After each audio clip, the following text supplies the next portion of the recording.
ఇన్నాళ్ళు వరలక్ష్మి వ్రతం చేసిన ఫలితం ఏమిటో తెలుసా? నువ్వు ఒక శ్రావణ శుక్రవారం నాడు శ్రావణ పట్టి పట్టుకుని వెళ్ళి కోడలికి ఇస్తావు. ఇచ్చి కోడలతో వరలక్ష్మి వ్రతం చేయిస్తావు పెద్దరికతో. అప్పుడు కూడా పక్కన కూర్చొని చేసుకుంటుంది అత్తగారు. చేసుకుంటే పౌత్ర ప్రవర్తనం. ఆ తర్వాత కొడుక్కి కొడుకు పడతాడు. మనవణ్ణి చూస్తావు, తర్వాత ముని మనవణ్ణి చూస్తావు. ఇన్ని ఇవ్వగలిగినది ఏదో తెలుసు. అదే వరలక్ష్మి వ్రతం నామ వ్రతమస్తి మనోహరం.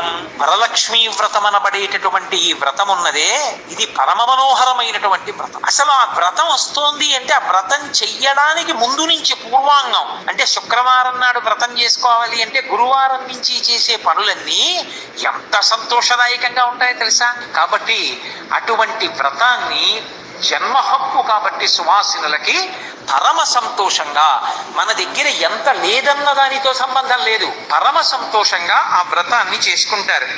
హాయ్ అండి, గుడ్ ఆఫ్టర్నూన్ టు ఎవ్రీవన్. అందరికీ వరలక్ష్మి వ్రతం శుభాకాంక్షలు. మేము మా ఇంట్లో 5 రకాల పూలు 9 రకాల వంటలతో చేసుకున్నాము. ముందుగా వచ్చేసి మేము నైట్ దేవుడి పటాలు కడుక్కొని పూజ చేసుకొని పూజా సామాగ్రి అంతా బాగా నీట్గా చేసేసుకున్నాము.